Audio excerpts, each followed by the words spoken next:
The blood drained from Miriam Lawrence's face as she stood in the dusty back room of the Wilcox, Arizona General Store, staring at the empty cash box that should have contained 3 years of careful savings. August heat pressed through the wooden walls like a suffocating blanket, but the chill that seized her heart had nothing to do with temperature. She had scraped together every penny from seamstress work, saved every coin her fiancé Thomas had supposedly contributed from his carpentry jobs, dreaming of the little ranch they would buy together come spring of 1883. Now the box sat hollow and mocking beneath her trembling fingers. "Where is it?" Her voice came out strangled, barely above a whisper. "Thomas, where is all our money?" Thomas Brennan stood in the doorway, his clean pressed suit far fancier than anything she had ever seen him wear before. His pomaded hair gleamed in the afternoon light, and gold cufflinks caught the sun at his wrists. The sight of those cufflinks made her stomach turn. She knew exactly where their money had gone. "Now, Miriam, do not get yourself worked up." Thomas stepped forward, hands raised as if she were a spooked horse. "I made some investments, smart investments. The money will come back tenfold." "Investments?" She clutched the empty box so hard her knuckles went white. "Thomas, that was $700. $700 we saved for 3 years. What investments?" He would not meet her eyes. That told her everything she needed to know before he even spoke. "The poker games at the Silver Spur. I was winning, Miriam. I was winning big for weeks. The money was growing. But then I hit a rough patch, and I just needed one more good night to win it all back and then some." The room tilted. Miriam set the box down before she dropped it, pressing one hand against the rough wooden shelf to steady herself. "You gambled away our entire future. It is not gone forever." Thomas's voice rose, defensive now. "I just need a little time. I will win it back, or I will work extra jobs. We can save it again." 3 years, Thomas. Tears burned her eyes, but she refused to let them fall. "It took us 3 years of going without, of me sewing until my fingers bled, of eating beans and cornbread while other folks had beef and fresh bread. And you threw it away on cards. I was trying to make us rich." He grabbed her shoulders, and she flinched at the desperation in his touch. "Do you not see? I was trying to give you everything you deserve. A big house, pretty dresses, a life better than this dusty nothing town." She pushed his hands away, stepping back until the shelf pressed against her spine. "I never asked for any of that. I asked for honesty. I asked for partnership. I asked you to build something with me. We will build it, I promise. Just give me another chance." The words rang hollow. Miriam looked at the man she had promised to marry in 6 weeks, and suddenly he seemed like a stranger. How many lies had he told her over the past months? How many times had he claimed to be working late when he was really at the gambling tables? How many morning kisses had tasted like whiskey and deceit? "I need air." She pushed past him, ignoring his protests as she fled through the general store and out onto the wooden sidewalk that fronted Wilcox's Main Street. The August sun hammered down without mercy. The town shimmered in the heat, buildings wavering like a mirage. Miriam walked without seeing, her mind spinning too fast to make sense of anything. 3 years. Gone. Every sacrifice, every hope, every dream they had built together vanished into the smoke-filled back rooms of a saloon. She found herself at the edge of town without quite knowing how she got there, standing beside the horse corrals where dust devils danced across hard, packed earth. A dozen horses milled in the enclosure, tails swishing at flies, and beyond them stretched the endless Arizona desert, golden and unforgiving beneath the burning sky. "Madam, you all right?" Miriam startled, spinning to find a tall man standing a respectful distance away. He wore the practical clothes of a working cowboy, worn denim, a faded blue shirt with the sleeves rolled up, a wide-brimmed hat pulled low against the sun. Dust covered his boots and a lariat hung from his belt. His face was tanned and weathered, with strong features and eyes the color of winter sky. "I am fine," she said automatically, then immediately felt foolish because she clearly was not fine. She was standing in the blazing heat with tears streaming down her face while her entire world crumbled around her. The cowboy stepped closer, concern etched in the lines around his eyes. "Begging your pardon, but you do not look fine. You look about ready to fall over. When did you last have water?" She could not remember. Miriam swayed slightly, and suddenly the cowboy was there, one hand steady on her elbow as he guided her toward the shade of the corral fence. "Sit." It was not quite an order, but his tone brooked no argument. She sat on an overturned crate while he retrieved a canteen from where his horse stood tied nearby. "Drink slowly." The water was warm but clean. She drank, feeling reality settle back into focus around her. The cowboy crouched nearby, giving her space but staying close enough to catch her if she fainted. "Thank you," she managed after a moment. "No thanks needed." He pushed his hat back, studying her face with an intensity that should have been uncomfortable but somehow was not. "I am Isaac Xavier. I work the cattle spread about 10 miles south of here. Miriam Lawrence." The name felt strange on her tongue, as if she had become someone different in the past hour. "I work at the general store. Well, I do seamstress work in the back room. Pleasure to meet you, Miss Lawrence." He paused, clearly weighing his next words. "Though I am guessing this is not a pleasure kind of day for you." A laugh bubbled up, half hysterical.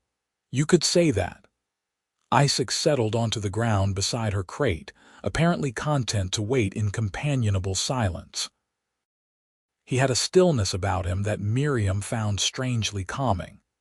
Most men she knew were always moving, always talking, always needing to fill every moment with noise. Isaac just existed, solid and present, like one of the ancient saguaros that dotted the desert. "My fiancé gambled away our savings," she heard herself say. "Every penny we saved for 3 years, he spent it all on poker games."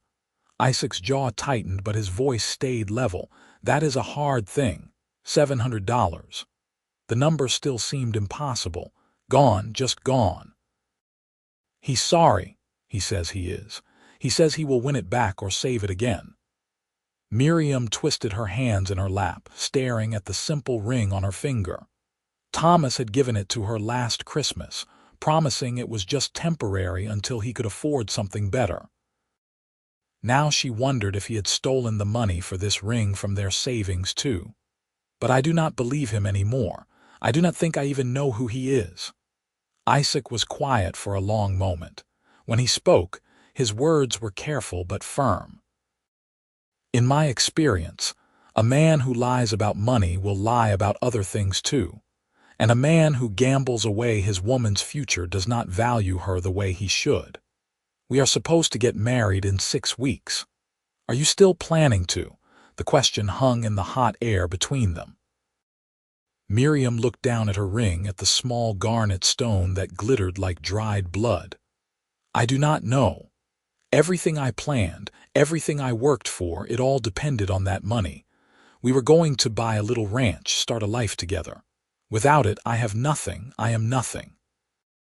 Now that is just not true." Isaac's voice carried a quiet conviction that made her look up. "You are the woman who worked 3 years saving money. You are the woman who sews until her fingers bleed to build a future. That does not disappear just because some fool threw away what you built." "But what do I do now?" The desperation in her voice embarrassed her, but she could not call it back. "I have no family, no savings. If I do not marry Thomas, where do I go? What do I do?" Isaac stood, dusting off his pants. He looked out across the desert, and something shifted in his expression. When he turned back to her, his winter blue eyes held a kind of reckless determination. "You walk away." He said it simply, as if it were the most obvious thing in the world. You walk away now before you tie yourself to a man who does not deserve you. Before you wake up 10 years down the road and realize you have been paying for his mistakes your whole life. I cannot just walk away. I have nowhere to go. The ranch where I work, the double bar, they are always looking for help. Cook quit last month and the boss is desperate. It does not pay much, but it comes with room and board, decent folks, honest work. He held out his hand to help her up. I am heading back there now. You could come with me, at least for a while until you figure out what you want. Miriam stared at his outstretched hand. Everything in her upbringing screamed that this was madness. You did not just ride off into the desert with strange men. You did not abandon your fiancé over one mistake. You did not throw away 3 years of building a life together. But what life? The thought came cold and clear. What had they really built? She had built savings while he built card houses. She had built plans while he built lies. Maybe there was nothing to abandon except her own stubborn refusal to see what had been in front of her all along. I do not know you, she said slowly. No, you do not. Isaac did not lower his hand. But I am betting you know Thomas a lot less than you thought you did. Sometimes the stranger who tells you the truth is safer than the familiar man who lies. The ring felt suddenly heavy on her finger. Miriam looked back toward town, where Thomas was probably still at the general store, or maybe he had gone back to the Silver Spur to try winning back some of what he lost. Either way, he had made his choice. Now she had to make hers. She pulled off the ring and tucked it into her pocket. Then she took Isaac's hand and let him pull her to her feet. I need to get my things from the boarding house. I will wait. They walked back into town together, and Miriam felt eyes watching them from every doorway and window. News traveled fast in Wilcox. By evening, everyone would know that Miriam Lawrence had been seen leaving town with Isaac Xavier. Let them talk. Let them judge. She had spent 3 years doing everything right, everything proper, and where had it gotten her? The boarding house was blessedly empty. Miriam packed her few belongings into a carpet bag. 2 spare dresses, her sewing kit, her mother's Bible, a daguerreotype of her parents who had died of fever when she was 16.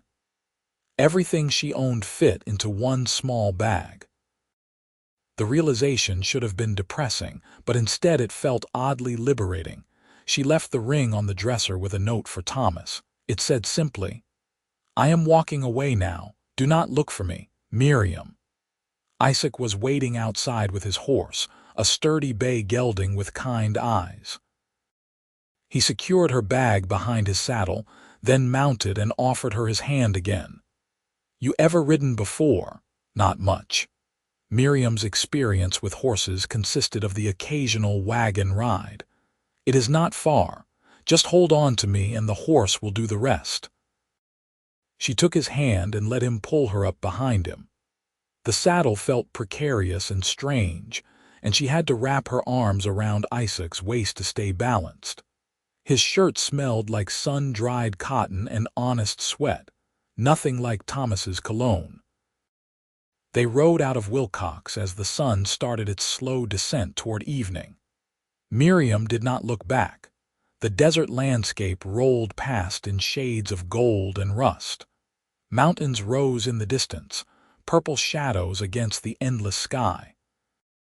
Isaac kept the horse to an easy walk, perhaps sensing that Miriam needed time to adjust both to riding and to the magnitude of what she had just done. Tell me about the double bar, she said after a while, needing to fill the silence with something other than her churning thoughts.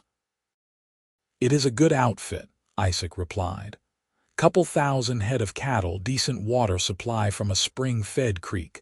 Boss is William Tucker, tough but fair. His wife Margaret runs the house. She is the one who needs a cook. Their daughter Emma helps out too, but she is only 14 and learning. How long have you worked there? 5 years. Came down from Montana after my parents passed. found the double bar and stayed.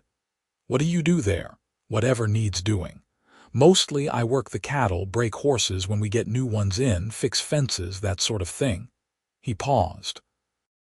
It is honest work. Hard work. But at the end of the day, you know you built something real. Unlike gambling away other people's dreams. He did not say it, but Miriam heard it anyway. The sun sat low on the horizon when the ranch buildings finally came into view. The house was a sprawling adobe structure with a wide porch and actual glass windows, speaking to prosperity without ostentation. Behind it stood a large barn, several corrals, and a bunkhouse for the ranch hands. Chickens scratched in a fenced yard beside a vegetable garden that somehow managed to look green despite the desert climate. A woman emerged from the house as they rode up. She was perhaps 50, with gray streaked hair pulled back in a practical bun, and the weathered face of someone who had spent decades under the Arizona sun. Her eyes were sharp and assessing as they took in Miriam. "Isaac, you are back earlier than expected." Her gaze shifted to Miriam. "And with company." Isaac dismounted and helped Miriam down. Her legs felt wobbly after the ride, and she had to steady herself against the horse. "Mrs. Tucker, this is Miss Miriam Lawrence. She is a seamstress from Wilcox, and I told her you might have need of a cook." Margaret Tucker's eyebrows rose. "Did you now? She is a hard worker, honest, and currently in need of employment." Isaac's voice carried that same quiet conviction he had used earlier. "I thought it might be beneficial for both parties." The older woman studied Miriam with the intensity of someone used to judging cattle and men with equal accuracy. "Can you actually cook, Miss Lawrence? Or is Isaac here just being charitable?" Miriam straightened despite her exhaustion. "I can cook, Mrs. Tucker. I have been cooking for myself since I was 16, and I spent 2 years helping run the kitchen at the boarding house in Tucson before I moved to Wilcox.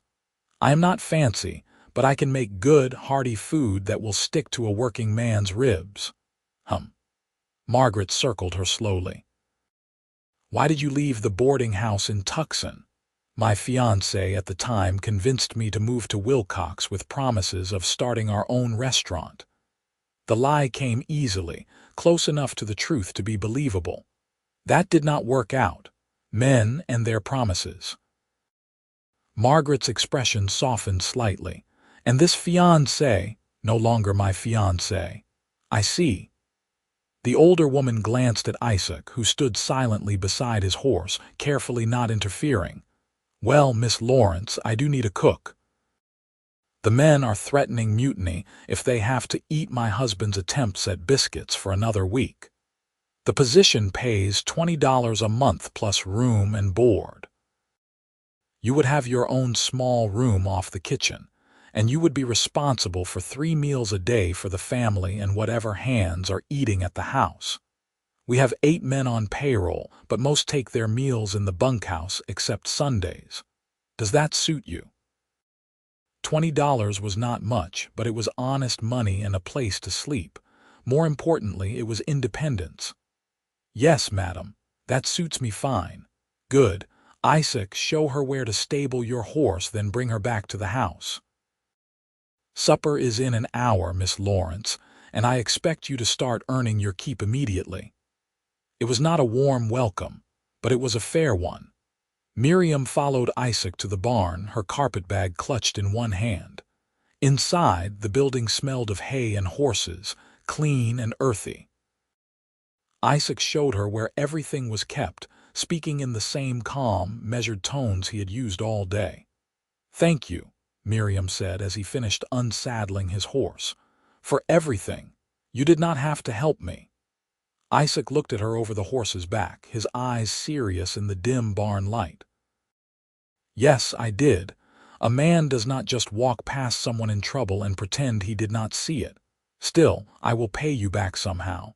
There is nothing to pay back. Just do good work here and build yourself a new life. That is payment enough." He led the horse into a stall and closed the gate. "Mrs. Tucker seems stern, but she is good people. She will treat you fair as long as you do your part. And you, Miriam was not sure why she asked, will I see you around? I eat supper at the main house most nights. A small smile crossed his face, the first she had seen from him. So yes, you will see me around. That evening, Miriam cooked her first meal at the double bar. The kitchen was better equipped than she had dared hope, with a large cast iron stove, good pots and pans, and a pantry stocked with flour, beans, dried beef, and preserved vegetables. She made beef stew with dumplings, biscuits that came out golden and flaky, and an apple cobbler from dried apples and precious sugar. When the Tucker family and 3 of the hands sat down to eat, the silence that fell over the table was gratifying. Forks scraped plates. Men reached for seconds without being prompted. William Tucker, a barrel-chested man with a magnificent mustache, nodded his approval. "This will do, Miss Lawrence. This will do just fine." Isaac caught her eye from across the table and gave her a small nod. Something warm bloomed in Miriam's chest, something that felt dangerously like hope. The days fell into a rhythm. Miriam rose before dawn to start breakfast, then spent her mornings baking bread and preparing the noon meal. Afternoons were for supper preparations, and whatever other kitchen work needed doing. The labor was hard and hot, especially with the August heat turning the kitchen into an oven. But it was honest work that left her tired in a satisfying way, not the bone-deep exhaustion of sewing in dim light until midnight. She saw Isaac every day. He usually came in for supper dusty and tired from whatever work he had been doing. Sometimes he helped with odd jobs around the kitchen, fixing a squeaky door hinge or replacing a worn-out shelf. They talked while she cooked and he worked, easy conversations about nothing important. He told her about the ranch, about the cattle and horses, about the other hands. She told him about learning to cook from her mother, about the year she spent in Tucson, about her plans to save money and maybe someday open a small restaurant of her own. They did not talk about Thomas. They did not talk about the money. That was in the past, a closed door. This was her life now. By the end of the first month, Miriam felt like she had been at the double bar forever. Margaret Tucker unbent enough to invite her to sit on the porch in the evenings, and Emma, the Tucker daughter, started hanging around the kitchen learning recipes. The ranch hands treated her with rough courtesy, and the food she cooked became a source of pride. Men from neighboring ranches started finding excuses to visit around mealtimes, hoping to wrangle an invitation to stay. Isaac remained a constant presence. Miriam found herself watching for him during the day, listening for his footsteps on the porch, looking forward to supper when he would sit at the table and tell her about what happened during his day. He had a dry sense of humor that caught her off guard, and a kindness that seemed as natural to him as breathing. One evening in late September, after the worst of the summer heat had finally broken, Isaac found her sitting on the corral fence watching the horses. The sun was setting in a glory of orange and gold, painting the desert in shades of fire. "Mind if I join you?" Miriam scooted over to make room. Isaac climbed up beside her, moving with the easy grace of someone completely comfortable in his body. "I have been thinking," she said after a moment of companionable silence. "I owe you an apology." "What for?" "For that first day. I was so wrapped up in my own misery that I never even thanked you properly for what you did. You saved me, Isaac. I was ready to marry a man who would have made my life miserable, just because I was too scared to admit I had made a mistake." Isaac was quiet, watching the horses with apparent fascination. "You would have figured it out eventually, maybe. But you gave me permission to walk away when I needed it most. That took courage I did not have on my own." She turned to look at him. "So thank you for telling me the truth when I needed to hear it." He met her eyes then, and something in his expression made her breath catch. It was not entirely selfless. What do you mean? I saw you that day, standing there crying with your whole world falling apart, and I thought you were the bravest person I had ever met. His voice was low, rough with emotion. And I thought that any man who could not see what he had in you was a damned fool who did not deserve a second chance. Miriam's heart hammered against her ribs. Isaac, I know it is too soon. I know you just got out of an engagement and probably the last thing you want is another man complicating your life. He looked away, jaw tight. But I have been lying to myself for weeks now, pretending I helped you just to be decent. Truth is, I wanted you here. I wanted to see you every day. I wanted to know you were safe and happy and building the life you deserve. That does not sound like a bad thing, Miriam said softly. It is if you do not feel the same way. Isaac climbed down from the fence, suddenly unable to sit still. I should not have said anything. Forget I mentioned it. Isaac, wait. Miriam jumped down after him, catching his arm before he could walk away. You think I watch for you every evening just because I am friendly? You think I save you the biggest piece of cobbler just to be nice? He went very still under her hand. Miriam. I was not looking for this, she said, the words tumbling out in a rush. I came here broken and scared and just trying to survive. But you have been so patient, so kind, so steadily good that somewhere along the way I stopped thinking about the past and started thinking about you. She took a shaky breath. So no, it is not too soon. Maybe it is exactly the right time. Maybe the only way to heal from one mistake is to take a chance on something real. Isaac turned to face her fully, and the hope in his eyes nearly undid her. Are you sure? Because once I kiss you, Miriam Lawrence, I am not going to want to stop. I am not going to want to be just your friend or just the cowboy who helped you out that one time. I am going to want everything. Then kiss me and want everything. Her voice came out steadier than she felt. I am done being careful. I am done being scared. I want something real too. He kissed her as the sun dropped below the horizon and the first stars began to appear. It was not a tentative kiss or a gentle exploration.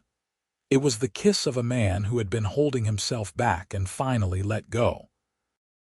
His hands cupped her face like she was precious and fragile and infinitely worth protecting. When they finally broke apart, both breathing hard, Miriam felt like she had come home to a place she had not known she was missing. I am going to marry you, Isaac said, his forehead resting against hers. Not right away, because I want to do this right. But someday soon, I am going to marry you and spend the rest of my life making sure you never regret walking away from Wilcox with me. That sounds like a pretty good plan. Miriam could not stop smiling. Though you might want to ask me properly first. Oh, I will ask properly, ring and everything, but I wanted you to know my intentions up front so there is no confusion. Your intentions are noted and appreciated. She kissed him again, softer this time, a promise of more to come. Now we should probably go back before Mrs. Tucker sends out a search party. They walked back to the house hand in hand, and if the Tucker family noticed the change between them, they were polite enough not to comment. At least, not until Margaret cornered Miriam in the kitchen the next morning. So, the older woman said, a rare smile playing around her lips. You and Isaac. Miriam felt heat rise in her cheeks. Is that going to be a problem? Problem? Lord, no. I have been hoping that boy would wise up and say something for weeks now. He has been mooning around here like a lovesick calf since the day he brought you home. Margaret handed her a bowl of eggs to beat. Just do me a favor and do not run off to get married without warning. I need time to train a new cook before you go, leaving me high and dry.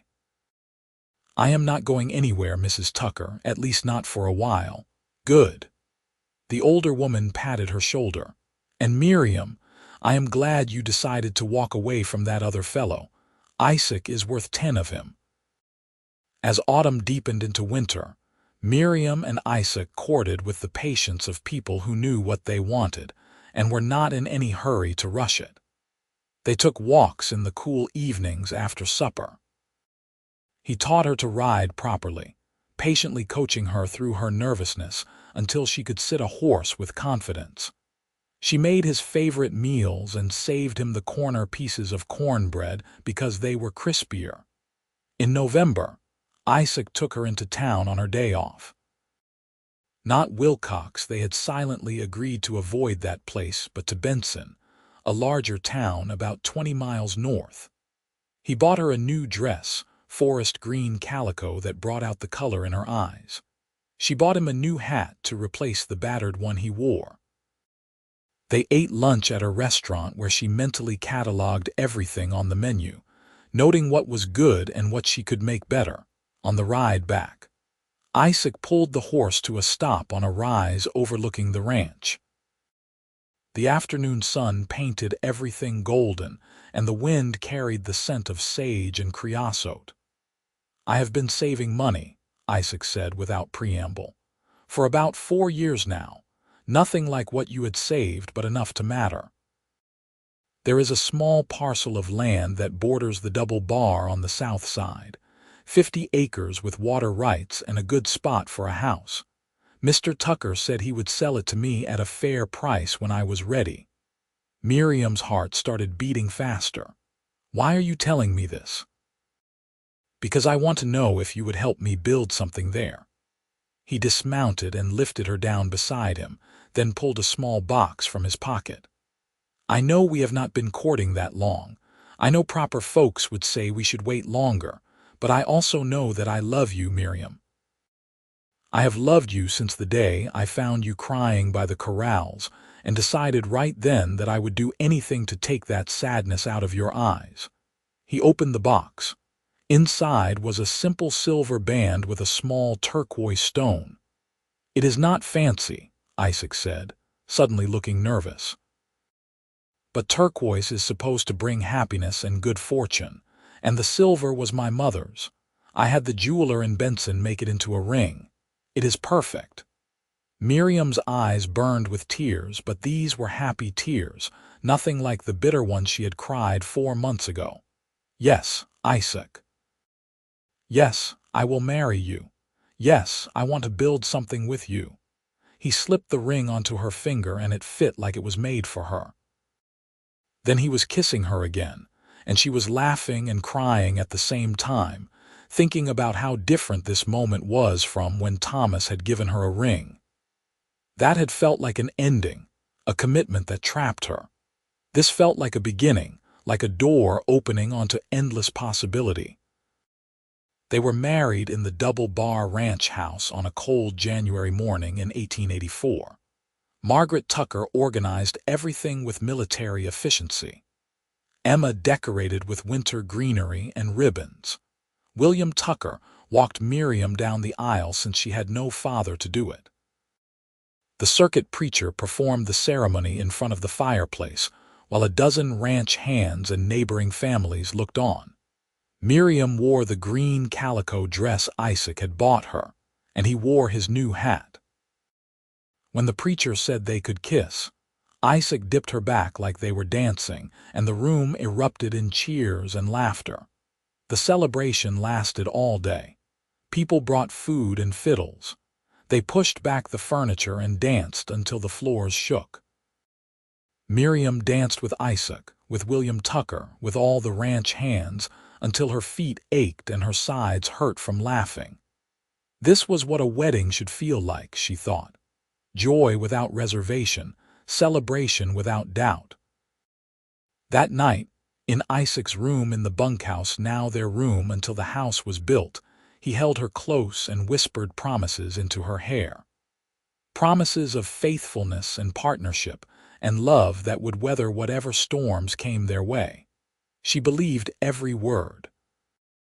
They spent the winter planning and saving and working. Miriam continued cooking at the main house, and Isaac continued working the cattle, but every spare moment went into preparing for the future. They drew plans for the house in the evening, arguing good-naturedly over whether the kitchen should face east or west. They priced lumber and nails. They talked about cattle breeds and whether they should plant an orchard. In March, they broke ground on their house.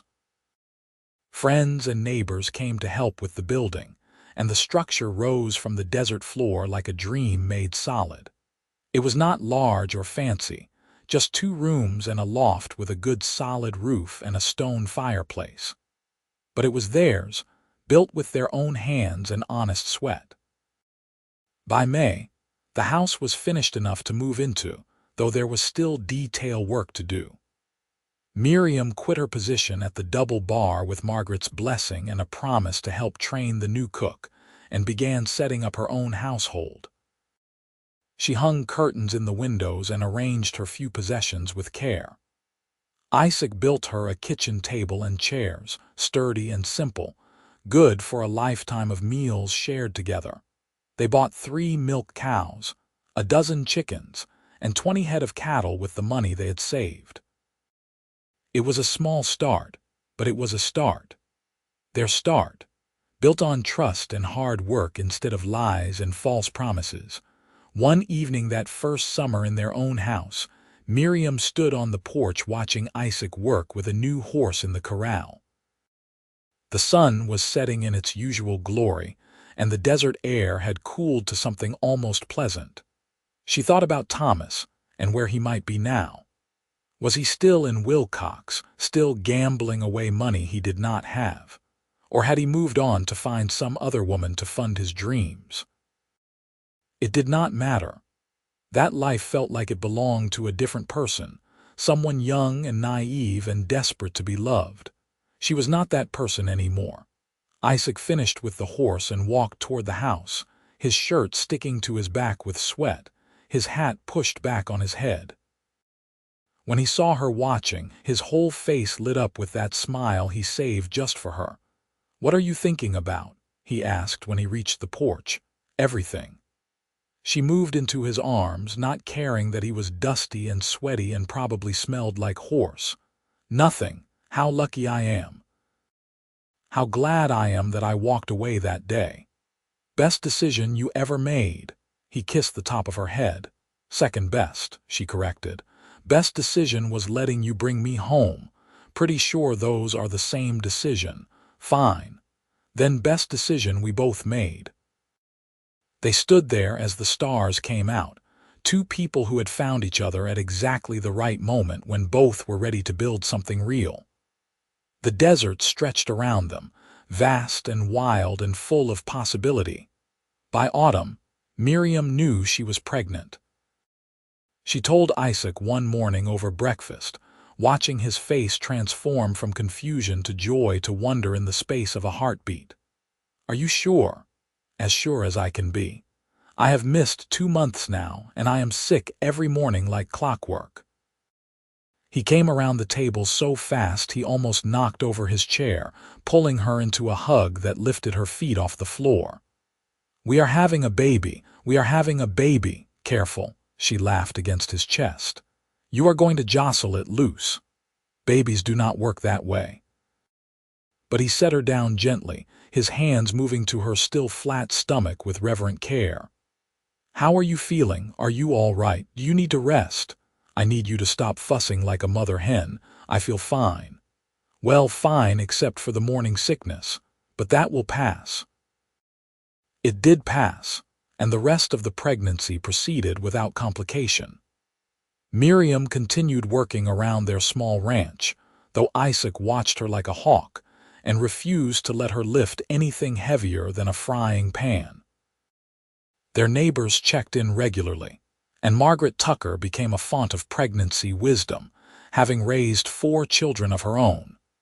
The baby came on a warm day in early May of 1885, attended by Margaret and the midwife from Benson. Labor was long and painful, but Miriam had faced worse things than pain. When the midwife finally placed the squalling, red-faced infant in her arms, all the suffering vanished like morning mist. "It is a boy," the midwife announced, "healthy and loud." Isaac, who had been pacing holes in the floor outside, burst into the room and stopped dead at the sight of his wife and son. Tears streamed down his weathered face. "He is perfect," he breathed, touching one tiny fist with a calloused finger.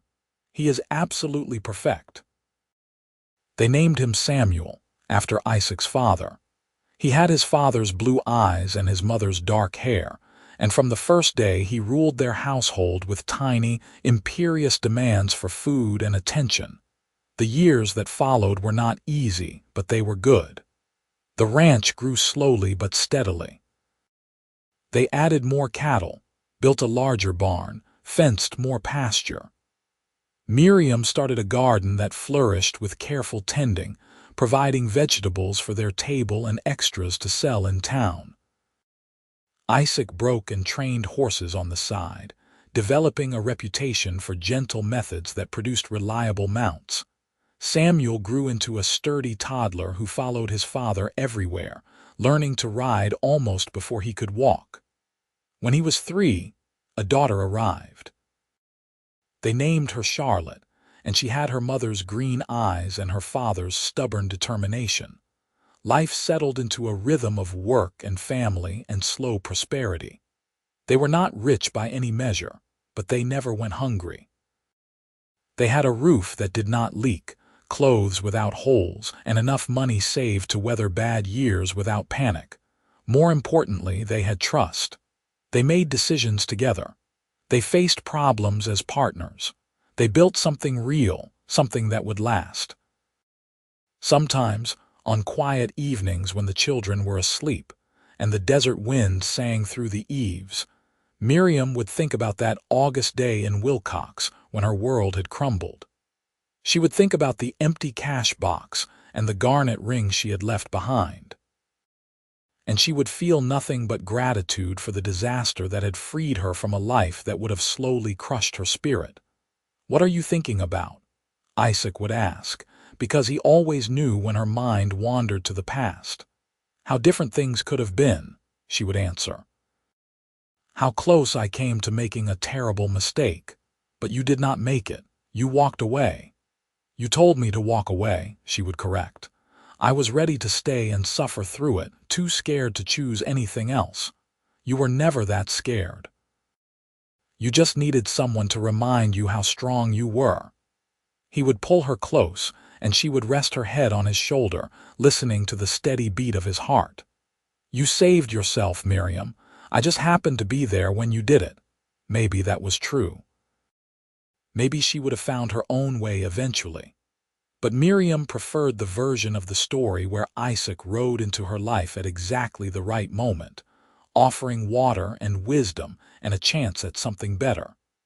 Some cowboys rescued damsels from train tracks and burning buildings. Hers had rescued her from her own misplaced loyalty and fear of change. That seemed at least as heroic. Their children grew. Samuel became serious and thoughtful, good with animals and even better with numbers. He helped keep the ranch accounts by the time he was 12. Charlotte was wild and adventurous, riding like she was born to it, always coming home with skinned knees and stories of narrow escapes. They fought like cat and dog but defended each other fiercely against outside threats. When Samuel was 10 and Charlotte 7, a third child arrived unexpectedly. Another boy, this one with red hair that came from some distant ancestor neither Isaac nor Miriam could identify. They named him Marcus, and he grew up sunny and cheerful, the peacemaker in a family of strong personalities. The ranch prospered. They bought more land, built a second barn, upgraded the house with a proper addition that gave each child their own small room. Miriam started supplying baked goods to the general store in Benson, her bread and pies becoming local favorites. Isaac's reputation as a horseman spread, and people traveled from miles around to buy his trained mounts. They were not wealthy, but they were comfortable. More importantly, they were happy. The kind of deep, abiding happiness that came from building a life based on honesty and partnership, and love that had been tested and proven true one day. Nearly 20 years after that fateful August afternoon, Miriam had to travel to Wilcox to pick up supplies that were not available in Benson. She had not been back to the town since she left with Isaac, and she felt a strange mixture of curiosity and apprehension as they rode in. The town had grown some, with new buildings along the main street and a proper hotel replacing the old boarding house.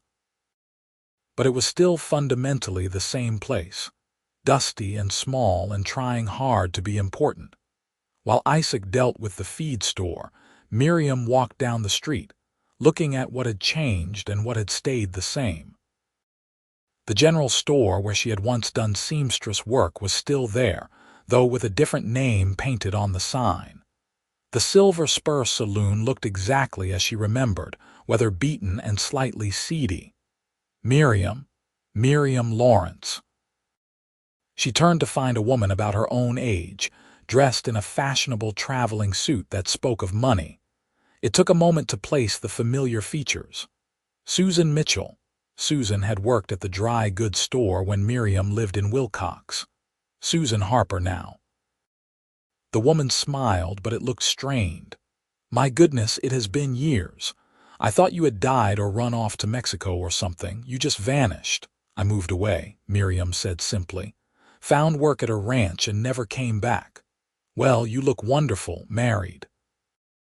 Susan's eyes dropped to the turquoise ring on Miriam's finger, joined now by a simple silver wedding band. 20 years this past January, 3 children. "How wonderful!" Susan's enthusiasm seemed forced. "I married Thomas Brennan. You remember him, do you not? He used to do carpentry work here in town." The name hit Miriam like a splash of cold water, but she kept her expression neutral. "I remember him. He is down at the saloon now, actually. Probably will be all afternoon. He has been having a run of bad luck lately with his investments." Susan's laugh sounded hollow. "But I am sure his fortune will turn around soon. It always does, he says." Understanding dawned cold and clear. Thomas had not changed. He was still gambling, still making promises, still chasing fool's gold while his wife made excuses for him. And Susan, poor Susan, had the same desperate hope in her eyes that Miriam had once seen in her own mirror. "Susan," Miriam said gently, "is everything all right with you? Of course. Why would you ask?" But the words came too quickly, too defensively. Miriam thought about saying something, about warning Susan the way Isaac had once warned her. But looking at the other woman's brittle smile and expensive dress that probably represented the last of their savings, she knew it would not help. Susan was not ready to hear it yet. Maybe she would never be ready. Some people stayed, choosing familiar misery over unknown possibility. "No reason.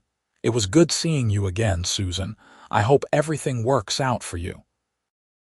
She walked away before the conversation could continue, feeling enormously grateful for the bullet she had dodged. That could have been her in the expensive dress and forced smile, making excuses for Thomas's latest scheme, clinging to hope that had no foundation in reality. Isaac was waiting at the wagon, and his eyes searched her face with the intimate knowledge of 2 decades together. "You all right?" "Better than all right." She climbed up beside him, settling into the familiar spot at his side. "I just ran into someone who married Thomas Brennan." She looked miserable, trying to pretend she was happy. "That could have been you." "That is what I was just thinking." She leaned into his solid warmth. "Thank God for cowboys who tell foolish women to walk away. Thank God for brave women who actually do it." He kissed her temple, then clicked to the horses to start the journey home. They rode out of Wilcox for the second time in 20 years. But this time, Miriam sat tall and content beside her husband, secure in the knowledge that she had chosen right. That one moment of courage, supported by one honest man who saw her worth even when she doubted it herself, had changed the entire trajectory of her life. The ranch came into view as the sun began its descent, familiar and beloved. She could see the children moving around the yard doing evening chores. Samuel was working with a young horse in the corral. Charlotte was probably in the barn with the cattle. Marcus would be gathering eggs, singing to himself the way he always did. This was the life she had built, penny by penny, choice by choice, day by day. Not the life she had planned back in Wilcox, but something infinitely better, something real and solid and true. That night, after the children were in bed and the evening chores were done, Miriam and Isaac sat on their porch watching the stars come out. The desert night was cool and perfect, filled with the small sounds of their ranch settling into sleep. "Do you ever wonder what would have happened if you had ridden past me that day?" Miriam asked. "Every day for the first year," Isaac admitted. "I would lie awake thinking about how close I came to just minding my own business, how I almost did not stop. What made you stop?" He was quiet for a long moment. "I saw you standing there, and something in your posture reminded me of my mother after my father died. That same lost look, like the ground had dropped out from under her. I remembered how much I wished someone had stopped to help her, to give her a hand when she needed it most. So I figured maybe I could be that someone for you. You saved my life that day." "No." Isaac shook his head firmly. "I gave you information and an option. You saved your own life when you chose to take it. That took more courage than anything I did. Then we saved each other." Miriam took his hand, lacing their fingers together. "How about that? That sounds about right." He raised their joined hands and kissed her knuckles. "Partners." "Partners," she agreed. And it was true. They had been partners from that first day, building something together that was stronger than either could have created alone. Not perfect, because nothing in life was perfect, but real and lasting and worth every sacrifice. Years continued to pass in the steady rhythm of ranch life. The children grew up and made their own choices. Samuel went to business college in Tucson and came back with ideas about modernizing the operation. Charlotte married a neighboring rancher's son and brought her fierce energy to managing their combined herds. Marcus, to everyone's surprise, showed a talent for medicine and went off to become a doctor. Isaac's hair went gray, then white. His joints ached on cold mornings, and he moved slower than he once had.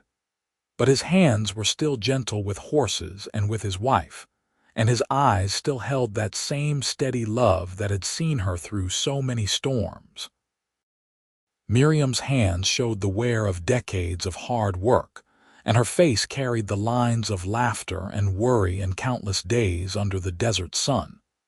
But she could still outcook anyone in the county, and she still made the best bread anyone had ever tasted. When Samuel got married and started his own family, Isaac built a small house on the property for him and his bride. Charlotte and her husband lived on the neighboring ranch but visited often, usually bringing grandchildren who ran wild across the property just as their mother had once done. Marcus came home when he could between his medical duties in Tucson, full of stories about the modern world that was rapidly changing around them. One evening, surrounded by children and grandchildren at a celebration for their 40th wedding anniversary, Miriam looked around the table and marveled at what that one choice had created. Every person here, every laugh and story and moment of connection, existed because she had found the courage to walk away from a bad situation and toward an uncertain future. Isaac caught her looking and raised his glass. "What shall we toast to?" "To walking away," Miriam said without hesitation. "To brave choices and honest men and second chances. To stubborn women who actually listen to good advice," Isaac countered with a grin. "To love," Charlotte said loudly. "Just to love because everything else flows from that." They all drank to that, and the evening continued with food and music, and the easy chaos of family. Later, when the last guests had left and the house was quiet again, Isaac and Miriam sat on their porch one more time, watching the stars wheel overhead in their ancient patterns. "Do you think Susan ever got out?" Miriam asked, thinking of the woman she had seen in Wilcox all those years ago. "I hope so, but some people never do. Some people stay because leaving is harder than suffering. I almost stayed, but you did not." Isaac pulled her close and she tucked herself against his side the way she had 1,000 times before. "That is all that matters. You chose to leave. You chose to take a chance. You chose to build something real." "We built something real," she corrected. "I could not have done any of this alone." "Maybe not, but you would have figured something out. You are the strongest person I know, Miriam Xavier."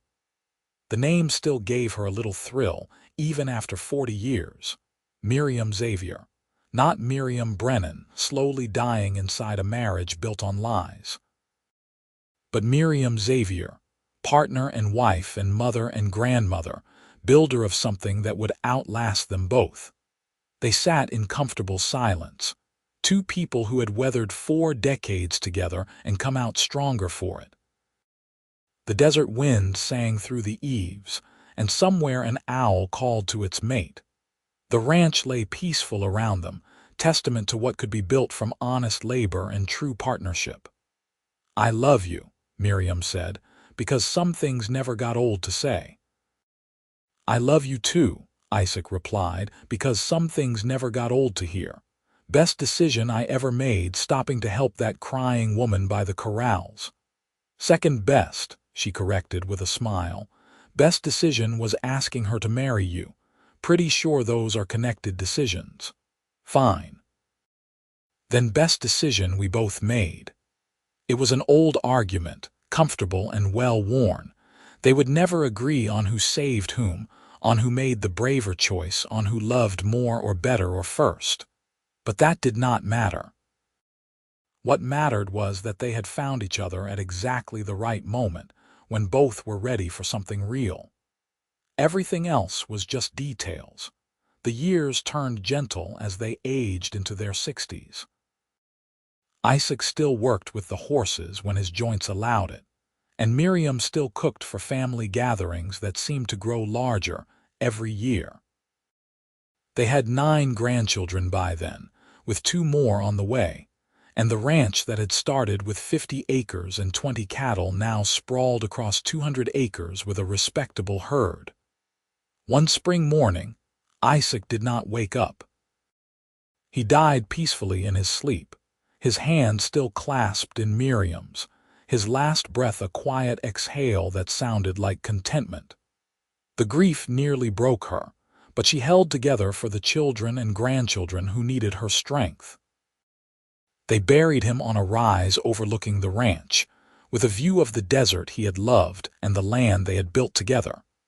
Miriam lived another 5 years, surrounded by family and remembered love.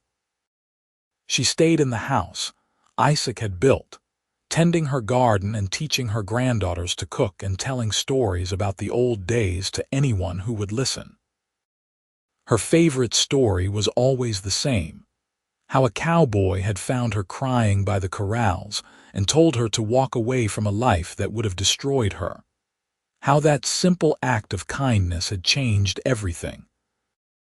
On a warm May evening, very like the one when her son was born so many years before, Miriam sat on her porch watching the sunset. The pain in her chest that had been growing for weeks finally peaked and broke, and she felt herself drifting. She was not afraid. Isaac was waiting for her. She was sure of it, probably with that quiet smile and those winter blue eyes that had seen straight through to her soul that first day. Her last thought was of gratitude for the courage to walk away, for the man who had shown her it was possible, for the life they had built from nothing but honesty and hard work and love that lasted longer than they had. It was enough, more than enough. It was everything. They found her the next morning, still sitting in her chair with a peaceful expression on her lined face. looking out over the ranch that stood as testament to one woman's brave choice and one man's steady love. The family buried her beside Isaac on the rise, their graves side by side beneath the endless Arizona sky, together even in death as they had been in life. The ranch continued under Samuel's management, passing eventually to his children and then to theirs, each generation building on the foundation that Isaac and Miriam had laid. The story of how it all began became family legend, the tale of a woman who walked away from easy lies and toward hard truth, supported by a cowboy who saw her worth when she could not see it herself. And if, on certain evenings when the wind blew just right and the sun set in gold and orange glory, visitors to the ranch claimed they could see two figures sitting on the rise by the graves, holding hands and watching over the land they loved, well, the family just smiled and said nothing. Some love stories did not end with death. Some love stories were strong enough to last forever.